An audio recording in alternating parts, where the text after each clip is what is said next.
In this video, we are going to talk about New Year's traditions in Germany and how they compare to the ones from the US that Diana is used to. And if you watched this in 2022, Happy New Year!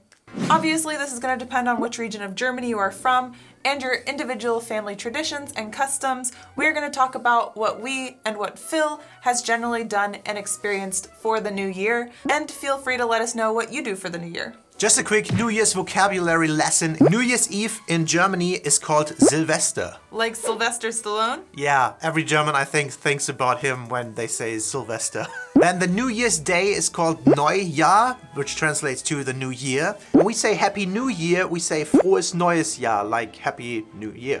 Also before the New Year, we say Guten Rutsch ins neue Jahr. And Guten Rutsch basically means have a good slide. We're sliding into the new year in Germany. But tradition number one is gonna be lead pouring, or Bleigießen in German. So what we do, you melt lead and then drop it into cold water, and the shape it makes means different things for your future. Yeah, it was pretty cool. My first New Year's here, we did that and I really enjoyed it. The different shapes mean different things, and it reminded me of Harry Potter when Professor Trelawney is looking at the students' tea leaves and then she sees the grim, which means death. Oh yeah. So yeah, it's a very dramatic moment. Just some quick amazing examples. If your lead blob looks like a frog, that will mean you will win the lottery. Ooh. If it looks like a dragon, you will defeat your nemesis. If it looks like a thumb, things are gonna get better, like thumbs up. If it looks like a coffin, there'll be a funeral this year. Oh. And if it looks like a table, you get invited to a party. Really? That's what they mean? Yeah.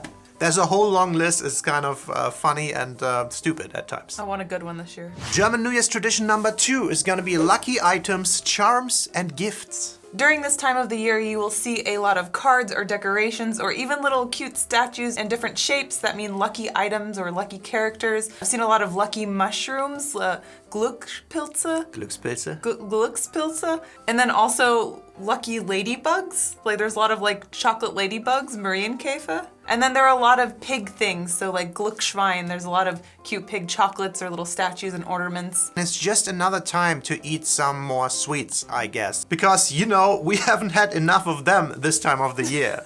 And to be honest, I never had any of those, so let us know if you know about these things. We read up on that, apparently a tradition. You could see it also at the supermarkets. It's all for sale right now. That's true. Tradition number 3, very important, of course, the food.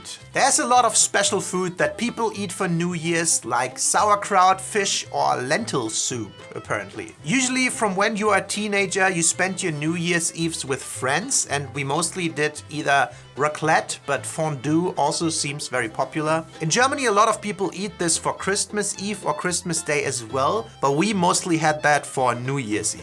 Raclette is this thing on the table, this electric grill thing with little pans in it, and you fill these little pans up with veggies, you put cheese on it, and then heat them up while on the top usually meat is grilling at the same time, like it's fun. And then fondue is more of a dip thing into a big bowl of either cheese, chocolate, or oil or broth.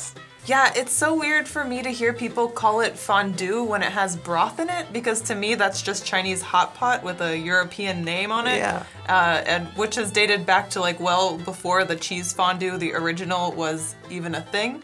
But yeah, I freaking love hot pot. Dipping and cooking items into a broth is a lot of fun, and it tastes good, and lots of garlic, and the spicier the better. Yeah, it's true, very similar thing.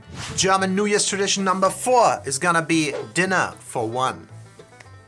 And Dinner for One is a short film that airs every year on New Year's Eve all day over and over again. It's a black and white British comedy from 1963, and it's about a butler that struggles to help his employer on her 90th birthday. All of her friends have passed, and the butler has to play the role of her friends and gets more drunk as he needs to cheers with the old lady, and it gets very funny. Yeah, I watched it for the first time last year, and I had never heard about it until I celebrated my first New Year's here in Germany, and everyone's like, you need to see Dinner for One. Oh, yeah, you do. And it's funny because it started in Germany as a filler episode on German public television, and then it became a staple ever since. Oh yeah. And it's so strange to me because I read somewhere that Dinner for One is mostly unknown in English-speaking countries. Really? Including Great Britain, where it originated. What? Yeah, it's more no famous. No way. I would assume they all watch that too. Yeah. If you're from the UK, let us know. Do you know Dinner for One? You have to. One. Come on. The black and white film. The same procedure as last year, Miss Sophie. The same procedure as every year, James. Very well. Yes. That was our poor attempt.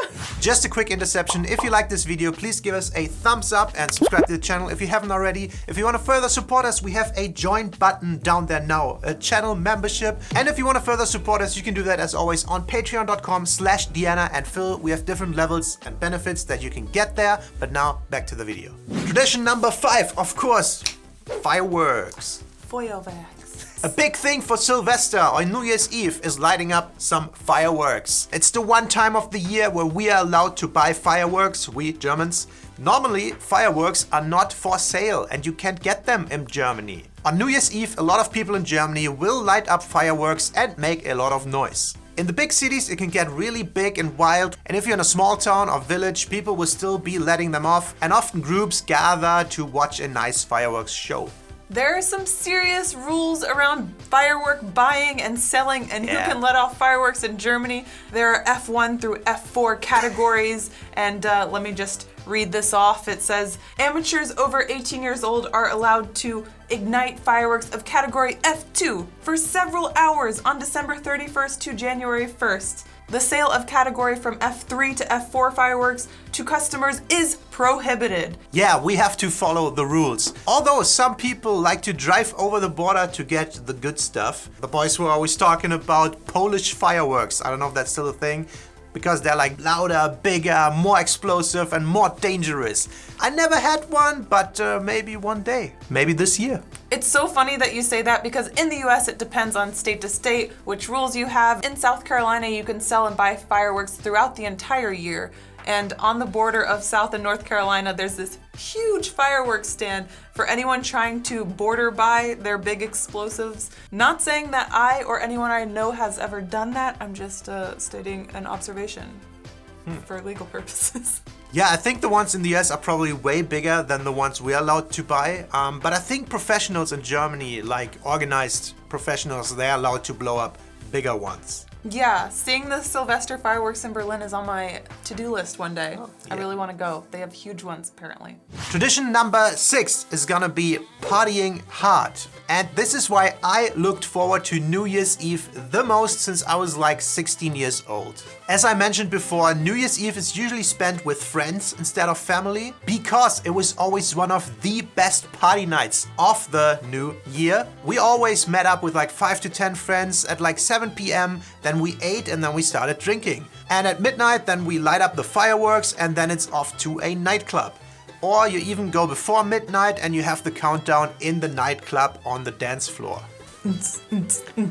For me, those parties were always one of the hardest, most drunk and longest nights of the year, and I usually went home on the 1st in the morning when the sun was out already. Legendary times, almost unimaginable nowadays. Yeah. Feels so foreign. Yeah, in the US, the experience is definitely partying hard as well. I think it depends on the individual personal preferences. People have chill nights in or large New Year's Eve parties, and you get dressed up, you go out and you have a good time and you bring in the New Year's with a bang or a nice hangover. Always. Always.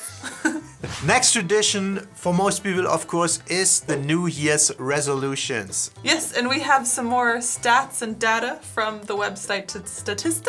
And the highest resolution for the new year is to work out more. So watch out 2022, the gyms are gonna be full. Only in January. And some of the others were eating healthier, lose weight, live more frugally, spend more time with the family, quit smoking or drinking on the first. And less alcohol in general.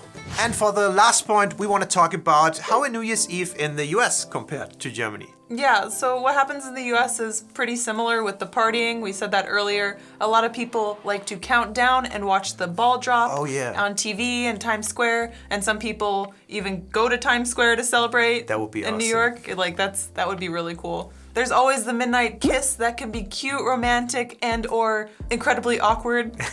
Have you ever had a stranger come up wanting to kiss you on New Year's? I think so. I feel like, it's like a drunk, when you're out, it's always that awkward, like, are you with someone or are you gonna... It's like in the movies. Just, Just kiss strangers all day. When I was with friends and partying, we would have like pizza or like party food, like chips, salsa, table dips and stuff, finger foods. And then if you're going out, you just eat something light beforehand. Like I wouldn't eat anything heavy. Good point, because rookie mistake, if you start partying, you should not eat that heavy at like 7 or 8, because then you're like so full and you want to party hard And later. tired? You need to be light. Yeah. Happens too often. So I Googled a bit to see what other people ate for the new year, and I saw that some people eat black-eyed peas, which I had no idea. I get it. It's really common in the southeast of the US, and it dates back to slavery and West African dishes, so I thought that was interesting. And then some people eat 12 grapes in the US, and I think it originated in Spain. Each of the 12 grapes are supposed to be each month of the year for like good health. Oh. And then I guess it all depends on your family customs and traditions and background, what you eat for the new year. All right, that's it. As always, thank you so much for watching. We'll see you next time. Bye-bye. Bye! A special thank you to our patrons for supporting us and helping us to make videos like these. And we'll see you in the next video. Bye!